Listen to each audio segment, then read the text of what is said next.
Hello everybody, welcome to Totally Tabled. My name is Shaggy, and today I'm doing a full solo playthrough of Tamashii, Chronicle of Ascend. We'll be taking the role of a human survivor who has the extraordinary skill of being able to upload their mind to the digital space and to inhabit various body shells in the real world. Humans with this ability are known as Tamashii, and their goal is to help other survivors of this AI onslaught. Now, I went ahead and I got everything set up for a solo playthrough of the Prologue. This is a cooperative scenario-based game. There's a ton of scenarios you can choose from, and you can play them in any order. And as you do so, new cards will be unlocked, and I don't want to spoil any of that stuff for you, so we're just going to be going over the Prologue, which is designed to teach you how to play the game in steps. And because it's a fully cooperative game, you could play two-handed with two different characters. It'd be twice as much slide puzzly goodness.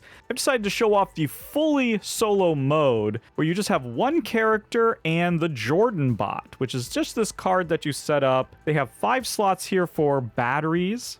The Jordan bot is just going to be moving about the board, uncovering spaces, getting us some stuff. It's extremely easy to operate, and I'll explain it all once we get started. You're going to set up your board just as you would for a multiplayer game. Start with 0 of the 4 assets. Our health and max health starts at 5.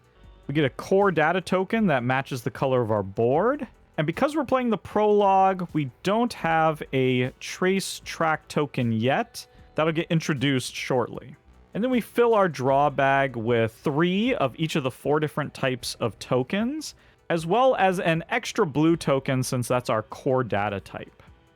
Now the Prologue book tells you exactly how to set up the map, which tiles to use, which exploration tokens to include, tells you exactly how to set up the enemy deck, how many corrupted data to put in the pool, and because this is the Prologue, we are skipping a few steps that we would normally take when setting up a game. These are each going to be introduced as we go.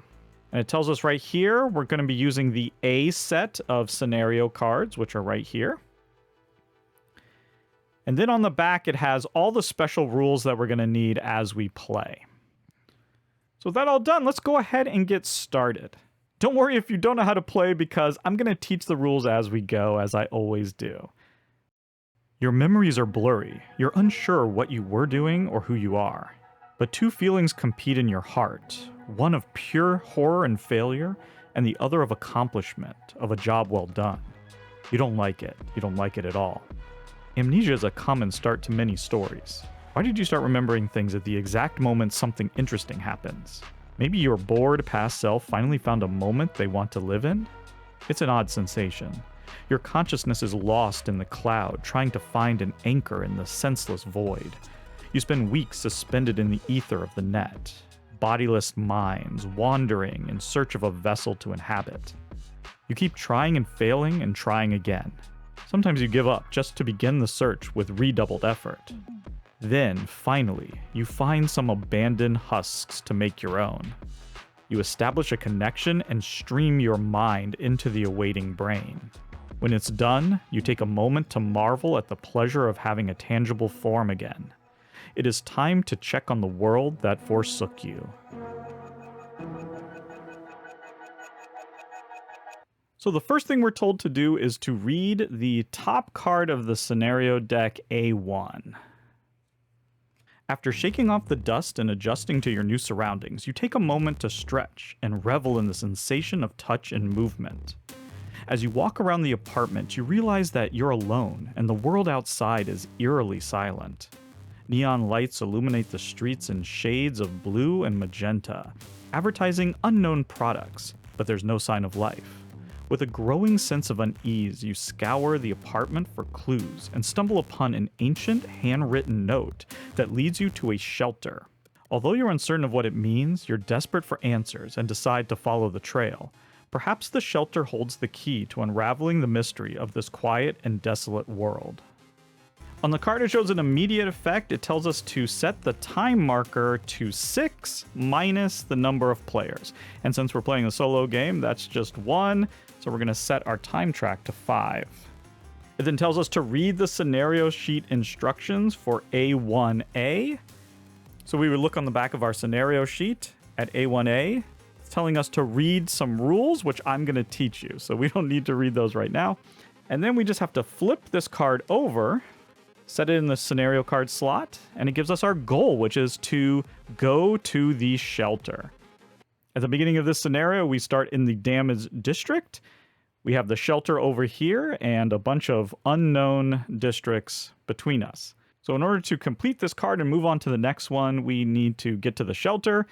And it shows us some special rules here where we get to ignore trace rolls. That will be something that's introduced a little bit later. The first thing we need to do is to refill our launcher. At the beginning of every round, we're going to have a planning phase. The first thing that we would do is do the trace roll. Again, because we're playing the prologue, we're skipping that for now. And then we go right into refilling our launcher. We're going to go into our bag, and we're going to take out data tokens and place them on all the empty light squares. At the beginning of the game, that is every one of the light squares.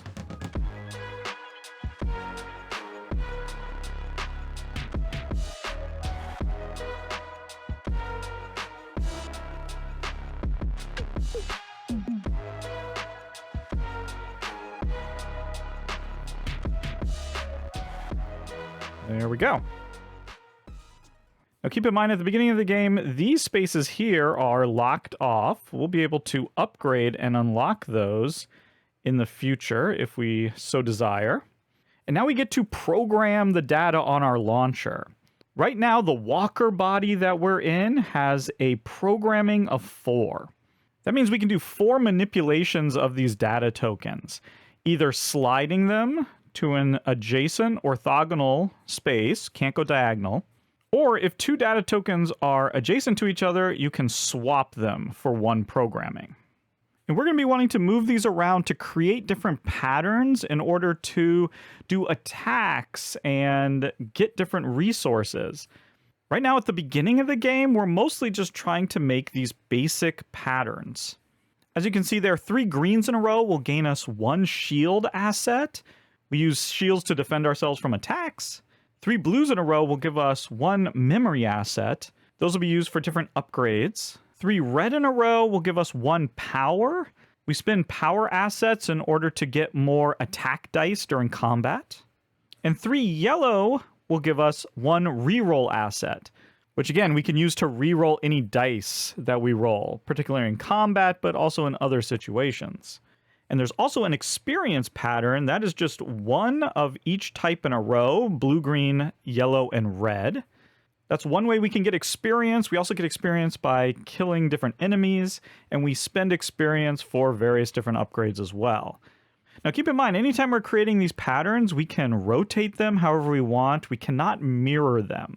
But these lines could be going vertical or horizontal. Furthermore, once we start unlocking this sort of 5th column, it's possible that we can do these basic patterns 5 in a row, and then you get double the reward. For right now, to spend our 4 programming, I think we'll go 1, 2, so we can grab that shield asset. Maybe we'll go 3 like that, and go ahead and go 4 up there like that. It's nice to move these onto the darker areas so that we'll be able to refill the lighter ones. And there we go. That's the programming step. We don't actually get to launch this yet. That's going to happen a little bit later. We just get to set it up right now. Now, after this planning phase, we go on to the action phase, where we're going to get to move around the map. Now, I've got our standees here. I have myself in the blue stand and our Jordan bot in the black stand. And I've laid them down just for the camera. Each of us has a movement value of 2, which means we can move 2 districts. However, when you encounter an unexplored district, you have to stop your movement. We're trying to get over here to this shelter, so I think I'll just have my character go right here in the middle. So the first thing you do is, if there's one of these tokens there, you turn it over, and that's going to give us a data token of our choice. Since blue is our core data, I think we'll lean in, and I'll just get another blue. And when you receive one of these, it goes into your dump. You then flip over the tile. Now, normally when we move, we'd have to worry about our trace. And that's these two numbers on the side. The one on the left shows when you move into the district, how much trace you take, which is how much we'd be increasing our trace track by. The red number here is how much you would take if you just stayed and didn't move from this district. You'll see that later, but because we're doing the prologue, we haven't introduced that yet. Now, after we move, our Jordan bot can also move, so let's just have them walk up here. Okay, that shows a red data token. No. That exploration token should actually give me a red power asset, one of these, and not a red data token. I'm going to make this mistake 3 more times, so I will flash this on the screen each time it happens just to remind you. Sorry for the error.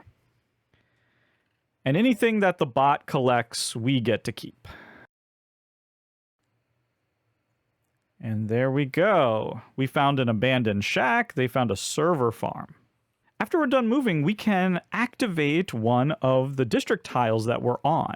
We either activate our own, or we spend a battery in order to activate the one that the Jordan bot is on. I think we're happy with this one. It says Program 3. So that's simple enough. We just get to do 3 more programming on our launcher. Well, I tell you what, let's just go 1 up here, 2, and what the heck, we could just go 3. Let's just open up all those light spaces so we can get a bunch more data up there. And now the last thing we do during the action phase is to launch our data. Right now I only have 1 asset pattern here. I have the 3 green in a row. So we're just going to launch that. The data tokens that you use go into the dump, and we're just going to get ourselves one of these shield assets. If we had other patterns that we wanted to launch, we could do that as well. And there is something else I'd like to do. As you can see here, my walker has a special ability. During the launch step, it says that I can dump one of my blue data tokens in order to prepare 2. I think I would like to do that. So I'm going to dump that one. And preparing means I get to just draw 2 more tokens out of the bag and put them on my launcher.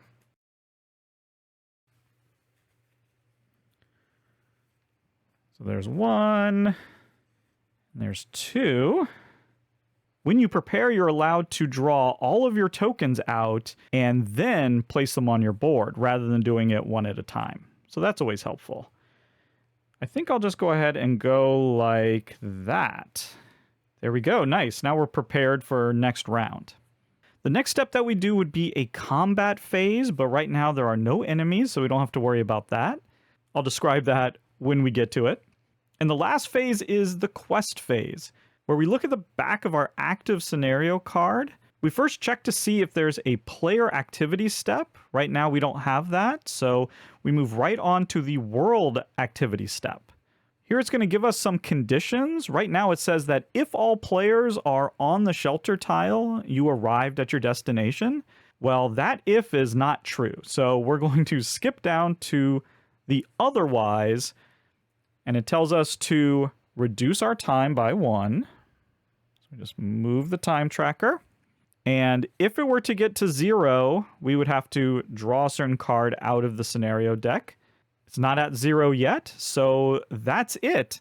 In a multiplayer game, we would move the first player token, but in solo, you are always the first player. So we just go right to the top of the turn order, start round 2 with the planning phase. We're skipping the trace roll and going straight to refilling our launcher. We opened up a lot of light spots here. And now we're out of tokens in our bag, so we take everything that's in the dump, put it back into the bag, mix it up, and keep drawing.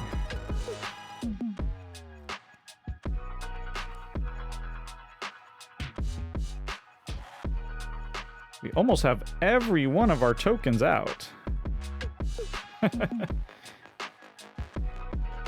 Nice. Now we program. We have 4 programming. We already have 3 right there, but we could also get our 3 blues like that. Yeah, so let's go swap these 2 for 1. Let's swap these two for 2. We'll swap this for 3. And we'll swap this for 4. And there we go. We got 3 asset patterns there. Red, yellow, and blue. That's perfect. And now we're going to move. I'm going to have us come down here so we can explore this. Another bit of red data.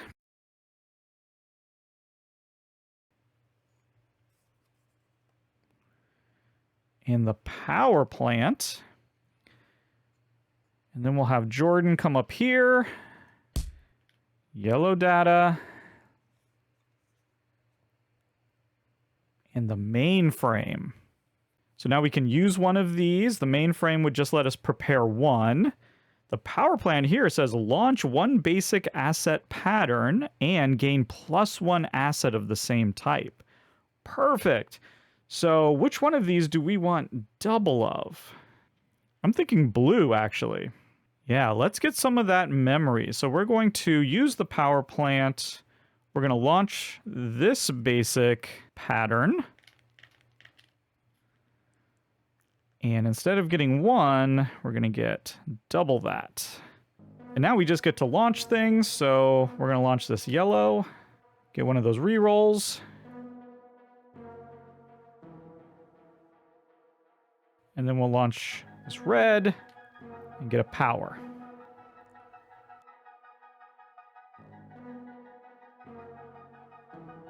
Our dump is getting a little bit full right now. Yes, yes, yuck it up.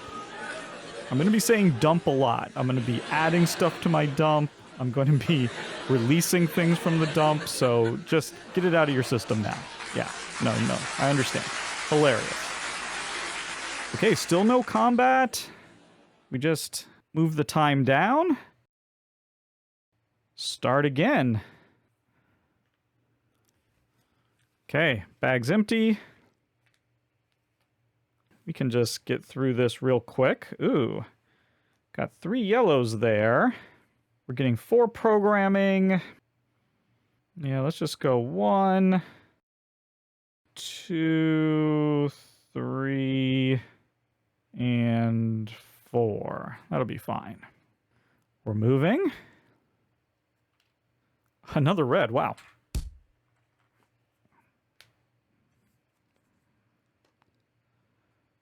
Okay, high building. And then here, one of our choice. Let's get another yellow in there. And another damaged district. So we could do a program for 1, or we could do a prepare 1 and then a program 1. Obviously that's better, and we don't have to use a battery, so that worked out. Let's get our prepare. Only 1 this time. Okay. Put a red right there. And then for 1 programming, let's just open up another light spot. And now we're going to launch. Get another reroll. Keep in mind, each round you can only do 1 of each of these asset patterns. You can't do the same asset pattern multiple times. Now the question is, do I want to use this? Yeah, sure. Let's do it. Let's dump that so we can prepare 2. Oh yeah, look at that. Sure. We'll set this up. No combat. Move there. Refill. There we go. Oh, nice. Well, for programming, this is easy. Move 1 over there. We'll swap here for 2. I think just go 3, and that's pretty good. Or no, here, let's do this. Instead of doing that, go 3, swap for 4. There we go. Seems good to me. We'll just move into the shelter, where we're supposed to go. Now, the ability of the shelter says that you may change your core data or inhabit one of your advanced bodies. We haven't gotten to the advanced bodies yet. That'll be coming up in the prologue. We can change our core data if we wanted to any of the different colors. Some patterns will require this star, which will just be whatever our core data is. We have a lot of red, actually. We drew a lot of red out here, so I think maybe I will switch over to red. And now, even though we have 2 of these red, we can only launch 1 of them at this time. So let's launch 1 to get that. We'll launch 1 of these.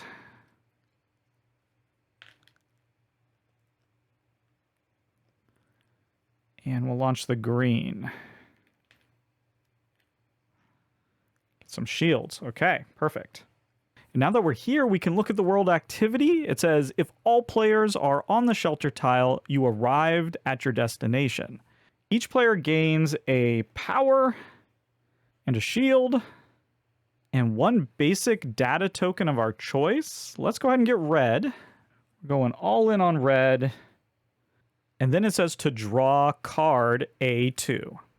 Inside the brightly lit building, you stumble upon a staircase to a dark basement. As you approach, you can hear the muffled din of voices. Your instincts about the note were right. The dimly lit space downstairs is full of life, and hopefully answers. As you enter, a hefty bartender gives you a long look. I don't know you. I hope that you don't bring trouble, she says, and offers you a glass of something murky.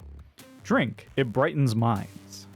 You briefly tell the woman your story. She listens, only half interested. I've heard it many times, lost in the web, finding bodies, searching for answers. But most of these poor souls remember their past. You're better off. Others long for their past lives. Anyway, welcome. Try not to let Ascend's machines kill you. Oh yeah, Ascend is the evil AI that tries to kill us all. Haha, have fun. Her voice halts when an explosion destroys the door. Someone shouts, "Run!" as 2 droids enter the room. Okay, so the immediate effect is we set the time to 0.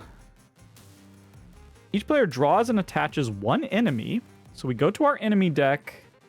This is tiered, so we have level 1 enemies on top, and then there's a deck of level 2s below. So we grab a level 1, and we just attach it to the side here. We got ourselves a catcher. You can see this top number there is how much health they have, essentially. That second symbol is how much damage they're going to do to us with just a basic attack. And then this bottom part here is what they do with a more advanced attack. In this case, the top enemy will recover 1 health, and they'll hit us for 2. This part of the card over here shows a hack that we can do. During the launch phase, if we create that pattern, and what it will do, in this case, dealing damage equal to half of the catcher's remaining health, rounded up. Wow. And this gray part of the card shows a pattern that we can launch that will let us evade the enemy completely. We'll discard the enemy, but we'll miss out on the experience that we'd get for killing it, and we're going to take 1 of these corrupted tokens if we do that. Those come in and sort of gum up the works a little bit. And also in a lot of scenarios, corrupted tokens are how you lose the game if you get too many of them. And now we have a new goal, which is just fight for your life. So this round, we're going to have a combat phase. That's pretty exciting. But first, we are going to start with our planning phase again and refilling our launcher. Okay, lots of yellow. Ooh, wow. We can now program, and unfortunately, we did not get any green data tokens, so we cannot create these patterns here. I would love to deal damage equal to half of its remaining health. We could do 4 damage right then. So I'm actually going to go ahead and flip those for 1. Now I just need a green here, and we can make that happen. And then let's just go 2, 3, and 4. Okay, there we go. That's our planning. And now we get to move. Even though we have enemies with us, you have to imagine we're running about the city, hiding, losing them briefly, but then the enemies come back and they find us. They're relentless. And now here's where our 2 movement really comes in handy, because we can move 2 districts away if we want. I like the idea of going to this power plant. So I think I will do that. 1, 2. And I might have the bot just go 1, 2, be right there in the middle so that they can go anywhere that we might need to go. But I'd like to activate the power plant. I'm going to launch this basic asset pattern and gain 2 of the asset. Whoops. So now we have 4 potential rerolls. That's awesome. And now during the launch step, I'm going to do my special ability here, which is to dump a blue token, and hopefully we'll draw a green. We get to prepare 2. So 1, that's not a green. Come on, green. 2. Oh no. I really should have been adding more green, I guess. Well, let's go ahead and put that there. And we'll put that there. And we'll just launch this red.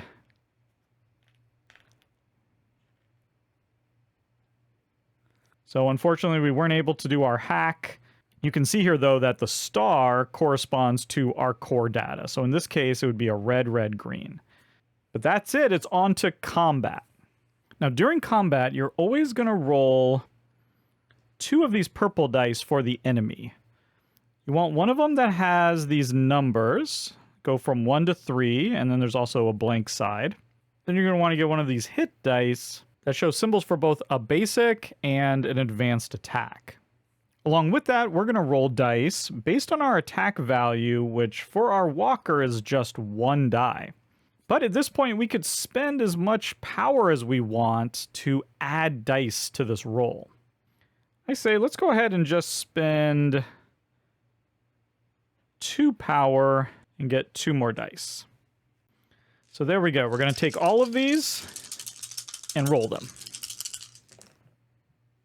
Now the number on this die shows how many enemies are going to attack, because we could have multiple enemies stacked up.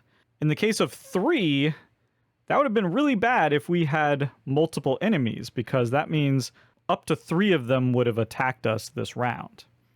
Since we only have 1, just that 1 is going to attack. However, if we had rolled that blank side, none of them would have attacked. But that's only on one side of this D8, so it's rare. We can also see that they're going to be doing an advanced attack on us. But first, we get to attack them with our roll. Now, we rolled 2 basic attacks and 1 advanced attack. And we can see here on our body what those do. In this case, the advanced attack is going to do 2 damage, and we can only do that once per combat round. The basic attack does 1 damage, but we can assign as many dice to that as we want, and basically just do it over and over again. So let's start off with our advanced attack and do 2 damage.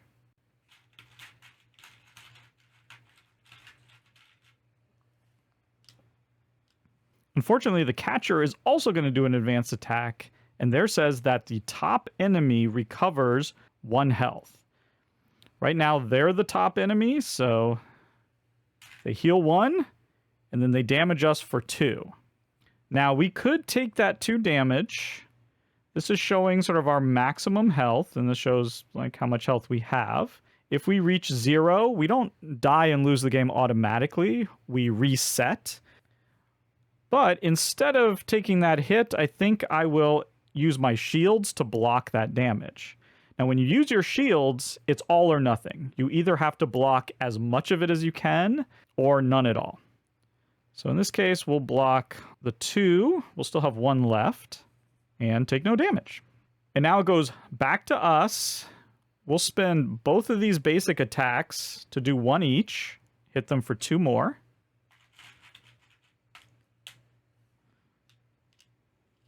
They're done. They already attacked. We're done. And so that's it. That's the combat round done.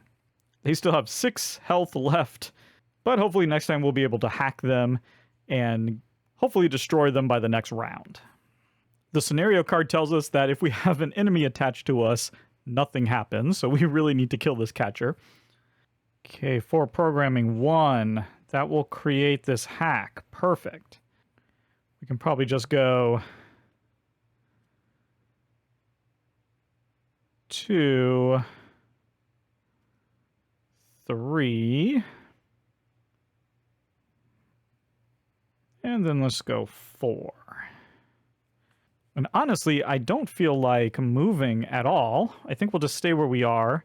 We use this power plant again, get to launch a basic asset pattern, and get double the result. So we are all filled up on memory chips. That's good. And now it's time to launch this hack.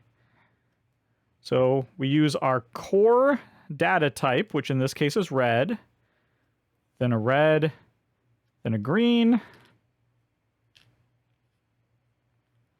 And we get to deal damage equal to half of its remaining health, which is 6, so that'll be 3. We don't have anything else to launch right now, so we go right into combat. We only need 3 damage, which we could do with 2 rolls. Although if we get all basic, we can just do it right away and take no damage. So let's maybe try to go for that. We'll just spend all of our power, get 3 dice.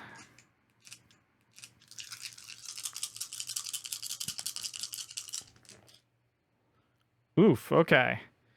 Well, we could just keep this. Or we could try, we'd have to reroll both of these. We'll just take the damage, I guess. They're going to act. They're going to do a basic attack. We'll start off by doing our special attack, which will put 2 on it. That'll get it 1 away. Then it's going to attack us for 2. We'll use our shield to block 1 of them, and then we'll take 1 damage.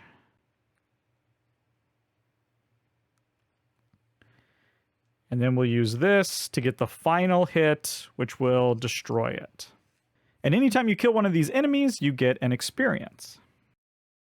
If all players have no enemies attached, each player takes a class augment deck of the same color as their player board. Draw augments labeled starting on their backs and equip them. So every different player board has their own augment deck here. In the case of blue, you are the Whisperer. So you're going to take the starting card, and then because we're playing solo, we're going to take the starting solo card. We can shuffle the rest of them up. But in a regular scenario, these would be the starting augments that we would have. And you can just place them over here. You can see we have Program Master, which is just giving us an extra programming. You can see that's a passive ability that's just always on. We also have the Reconstruction Protocol, which during the launch phase, we can, 1 time per round, spend one of our blue assets, the memory asset, in order to give a player 1 health. Now you can see down here, both of those were free to equip. Future augments will have a cost in memory that you have to spend in order to equip them. And you're able to do that during the planning phase of any round. We're now told to draw a random learning protocol. In a regular scenario, we would start the game with one of these, and these just give us different goals that we can accomplish in order to get some good stuff. So in this case, you have to do them in order. So the first thing that we could do is we could launch a, whatever is our core data, in this case red, basic pattern. So the next time we launch a red pattern, we can gain this reward, which would be to reduce our trace by 2. Again, right now we're not worried about trace, and then also to gain 1 chosen asset. Once we complete that, we can then go to step 2, which says that if we were to change our core data, we could gain the reward of 2 experience. And then once we've done that, we can move on to the last step, which says have at least 6 of your core data tokens on your launcher, and then we would get this last ability here. This would just be giving us an easy way for us to change our core data, as well as gaining an asset of that color. So I'll just place that over here for now. We're now given a choice, and in a lot of these scenarios, there are branching paths and, a variety of different endings. Here it's telling us to choose one of these. It says, you think you can change bodies, and one's better suited for a fight would be nice. Draw card A3. Or you could choose, I don't know much about the current technological state of the world. It's time to update your database. Draw card A4. Well, I think the idea of a new body sounds really awesome, so we're going to go for that choice. Fighting the drones has exhausted you, hindering your speed and ability. Fearful of being followed, you must remain vigilant while navigating the deserted streets. You're puzzled by the presence of trivial advertisements, wondering why anyone would care about shampoo when deadly robots roam free. The AI's intention to wipe out humanity and the cause of your mysterious slumber leave you with a sense of unease. Every move triggers motion sensors and lights. Abandoned shops beckon with distracting whispers. To stay concealed, you must become skilled at manipulating your surroundings and erase any evidence of your presence. So the immediate effect is to set the time marker to 3, and every player is going to place a marker in the 0 slot on their trace track. So at this point, we're instructed to set up the body market. We're going to draw 2 body cards. It's basically number of players plus 1. And these are available bodies that we could inhabit. In order to do so, we need to create and launch those patterns that are shown. We can then enter the body, putting it on top of our walker. And in fact, we can have at most 2 bodies that we can swap between. We're really not super far away from the hacker, so that might be something that we try to do. And in fact, as you can see, our goal is to find new bodies. So that's the next step that we need to achieve. At this point in the prologue, we actually have to pay attention to the trace roll step. However, our trace track is at 0, so there's no rolling that needs to be done. If we were in this area, we'd have to roll 1 die, here 2, here 3. At the beginning of the next round, I'll show that off, I promise. But for now, we can skip that, refill our launcher. 1. Swap for 2. 3. Swap for 4. And there we go. We have the hacker pattern right there. Obviously just rotated. Oh, and I almost forgot. We actually get an extra programming because of our program master. Okay. Or no. Like this. That makes way more sense. Now, I'm not sure I want to move necessarily. I kind of like where I am. I think just getting some extra programming would be good. So I'm going to go 1, 2 over into there.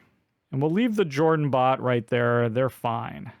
And now, because we have a trace track, we have to pay attention to this. We just moved and ended our movement here in the damaged district. That means we look at this purple mark. We have to move up our trace track by 2. You can see if I had just decided to stay here at the power plant, I would have had to move this up 6 spaces. Really bad. You're much more vulnerable standing still. You're much more easier to be found by enemies. So you want to stay on the move if you can. Also keep in mind with the Jordan bot, we can move them somewhere and we only have to worry about their trace value if we decide to spend a battery and use the location where they are. But I think I just want to use this damaged district, program 1. Let's just go ahead and do that. Actually, I'll use this one. Whoop. And now we can launch.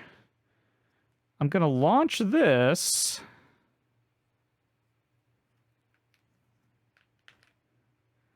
Get a power. And look at this. Our learning protocol, the first step is to launch one of our core data basic pattern. We just did that. So we can mark this and get the reward, which is we get to reduce our trace by 2. So we're actually back to 0. And we can gain a chosen asset. Yeah, let's go ahead and gain another power. I would also like to use my reconstruction protocol here in order to spend one of our memory to get back a health. And then, boom.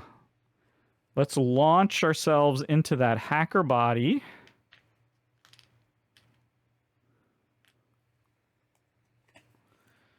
So we just take it, put it in our slot right there.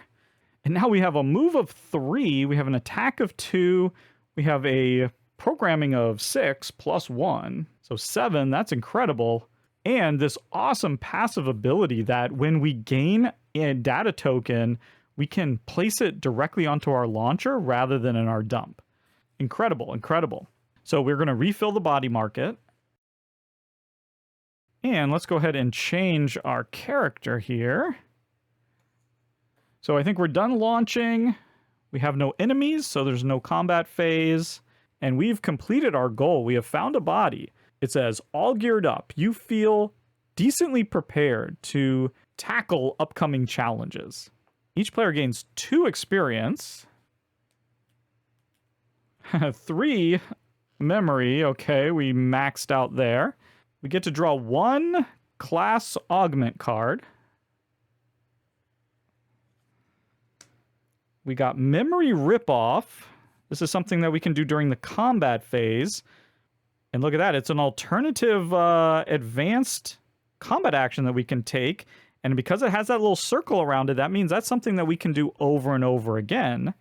And it's going to just deal a damage and have us gain a memory asset. That's amazing. But as you can see, in order to attach it, we're going to have to spend 2 memory. So we haven't attached it yet. So we can just sort of put it off to the side here. During the planning phase, we can spend the memory in order to gain that augment. It's now telling us to draw card A5. The whole body changing and augmenting your software instead of learning makes you uneasy. Treating your mind like a piece of software, transferring it, augmenting it. Are you even human? It all feels wrong, but at the same time empowering. Becoming someone else in a matter of seconds. You're out on the street again, and almost immediately a noise attracts your attention. You see a young man running frantically, failing to outrun 2 droids. They close in on him and strike mercilessly at his back. His lifeless body hits the ground with a wet sound. You're not even sure if he's dead, or if his mind is now somewhere in the net, seeking another vessel. From your angle, all you see is a mechanical arm picking up the synthetic shell to take it away. The other droid spots you and charges. You're prepared to meet your end as 2 people appear out of nowhere, blocking the droid's path. They look well armed, their skins glimmer with metallic wires, their heads hidden under heavy helmets. Unfortunately, more droids are approaching from a distance. This will be one hell of a fight. So the immediate effect here is that we would discard any enemies that we had attached to us, if we had any, and now we're going to draw and attach 2 enemies, but from the bottom of the deck, so these are going to be level 2 enemies. So we're going to get an Oracle and a Pulverizer. Oh no. And when you have multiple enemies like this, one is going to be on top. That's going to be the top enemy.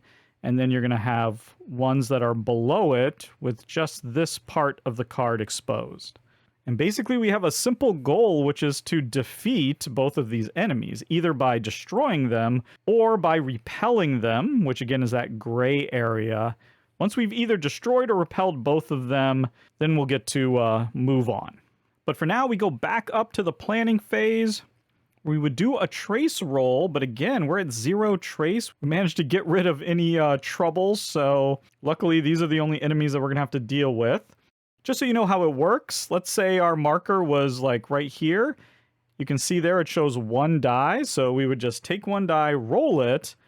If we got that result, that would be nothing. But for each one of these little basic rolls that we get, we'd have to actually draw an enemy off the top of the deck and attach it.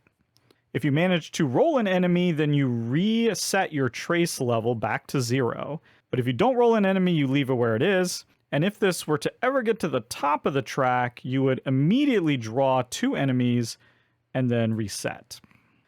For now, we're just going to refill our launcher. And now at this point, we've unlocked upgrades. This card is showing all of the different upgrades that we can do, and you can upgrade in two ways. You can either spend your memory assets to get things, or you can also spend 2 experience to do some things. And we have 3 experience right now, so let's see what we want to pick. For 2 experience, we could increase our maximum health level. Having 6 health might be useful since these guys look like they're going to hit real hard. Spending 2 experience is also how we would discard one of these purple tokens to increase our launcher a little bit. We could also gain one of these wild data tokens. It would go into our dump, although with our hacker ability, we could put it right out and you can treat it as any color of data. Or we could draw 2 class augment cards, keep one and place the other at the bottom of the deck. I say let's increase our max health.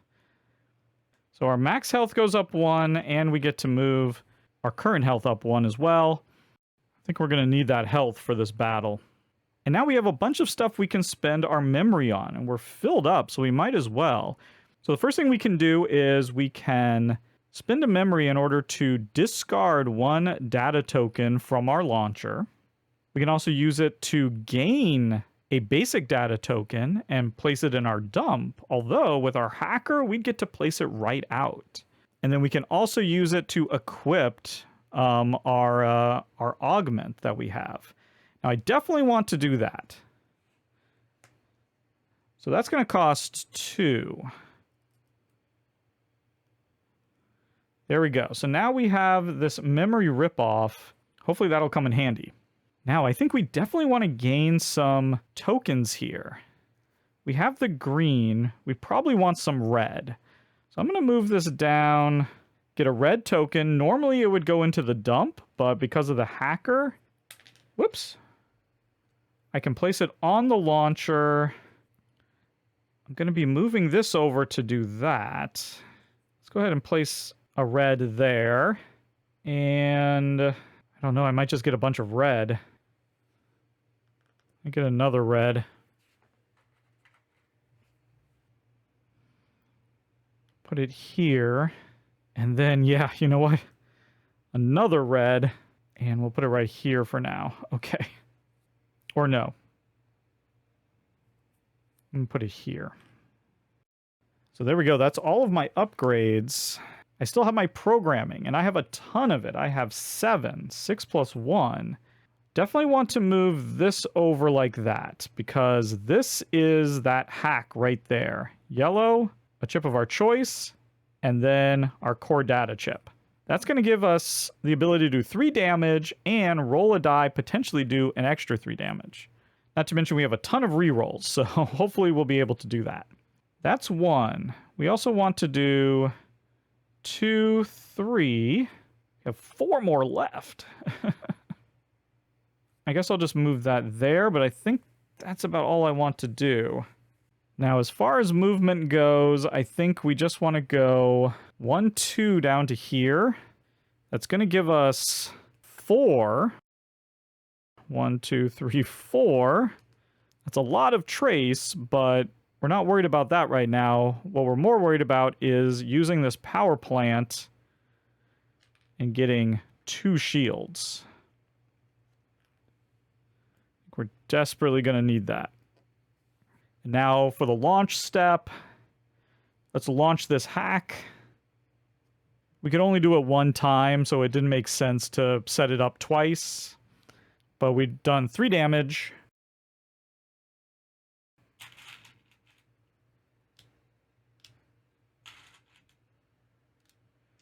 And if we can roll an advance symbol on this die, we'll do 3 more. Oh, look at that.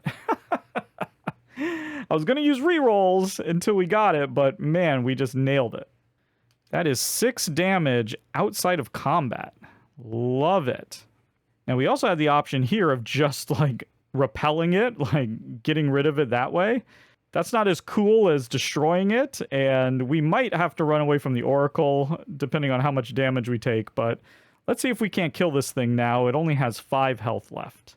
Keep in mind that we're not able to attack or harm the Oracle in any way until we get rid of the top enemy. So we're really just focusing on the top enemy Once we kill that, then the Oracle will become the top enemy, then we can attack it. And speaking of attack, it's time for combat. All right, we have an attack of 2 now in our hacker body. Now this right here is really interesting. We can resolve a chosen hacker effect as our advanced attack. So it's possible if we do that and then we roll again, we might be able to kill this thing before it can attack us. And honestly, with that in mind, we can just keep re-rolling. Now the thing about re-rolls is you can only re-roll each dice once at most. So I can't just keep spending re-roll to re-roll the same die over and over again. So let's get a 3rd die to make sure we do this right.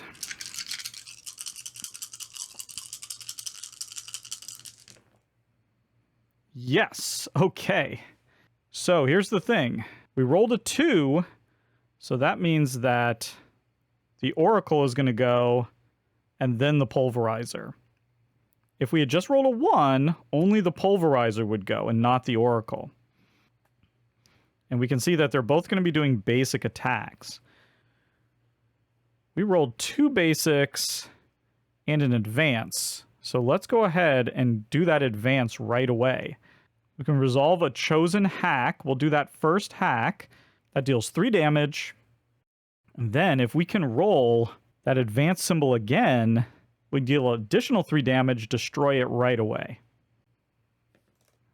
Ah, we got a blank. Now, I could spend to re-roll that, but there's no reason to.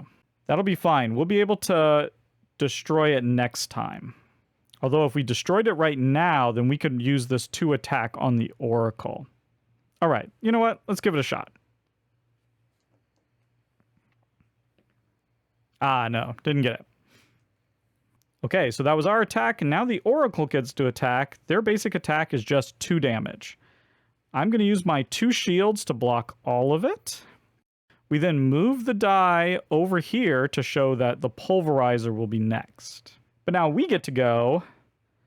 I've got 2 hits right there. I'll play both of them. Each does 1 damage. That's the 2 that we need to destroy the Pulverizer. When that happens, we get an experience. And because we destroyed it before it could attack us, it doesn't get a chance to attack. And that's it. That's the combat phase done. We managed to destroy the Pulverizer. We took no damage. We nailed it. That was amazing. Now, per the special rules here of this particular scenario, because we destroyed an enemy, we're going to put a check mark here just to keep track of it for the end of the round. But we haven't destroyed 2 enemies yet, so the otherwise section says deal 2 damage to the top enemy. Nice. We get 2 free damage on there, and we just go right back to the top of the turn. Okay, we brought a lot of attention to ourselves, so we're finally having to roll in the trace track step. Oh, there we go. 1 miss, but we attracted 1 enemy. So we're just going to draw that from the top. It's another catcher, and it's just going to go right under there like that. And because we got at least 1 enemy, we reset. And now we're going to refill. Oh my goodness, okay. Why am I so giddy? Well, look at this hack right here. Anything in a green data token, we got that right here. And we can dump any number of our core data in order to deal 2 damage for each one dumped. Look at this. 2, 4, 6, 8, 10, 12, 14. We have plenty of data to just hack and destroy this Oracle before we even get to the combat phase. That's amazing. I think let's just go ahead and spend our 2 experience to increase our max health again. I'm going to stay put here. I'm going to move our Jordan bot over there. Spend a battery. That means we're only going to take 2 movements up the trace track. And we'll activate the mainframe here just to prepare 1. Okay, we got a blue. Yeah, we can set that right there. We also have this little hack right here that we can do where if we launch a core data plus a blue data, then we can replace one of the batteries. And that's pretty much just how the Jordan bot works. It's very simple. Also keep in mind, if we wanted when we launch, we can get a second body if we want, and you're able to swap between two bodies here at the shelter. That's where it says inhabit one of your advanced bodies, so you can swap between them without having to redo the cost. I really love the hacker right now, so we're not going to do that. Let's just get straight to the launch phase. We're going to do that hack right here. We only need to do 11 damage, so 2, 4, 6, 8, 10, 12. Boom. Get an experience. Get that second check mark. I guess because of this catcher, we do have to go into combat. So let's just go ahead and do that for fun. Let's go ahead and grab an extra die here. So we're rolling 3. Oh, it's not going to even attack because we got that blank. So we don't have to worry about that. Let's go ahead and re-roll 1, 2, 3. Let's re-roll all of these. Oh, yeah, perfect. So we're going to activate one of its hacks. We're going to deal damage equal to half, rounded down. It has 9, so that's going to be 4 damage. And then we'll do 2 more. So it lives. Now we come here to our world activity. If there's at least 2 times the number of players' tokens here of any kind, the battle is finally over. Draw card A6. Beaten and tired, you learn from the soldiers that they belong to the Spartans faction. They caught your readings in the net and were dumbfounded by your adaptation level.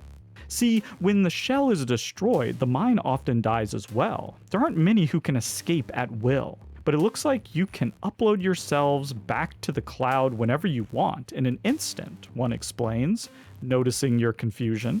I don't know where you're from, but you could join the human resistance. The Spartans will welcome you with open arms. No one can survive on their own, no matter how remarkable their skills.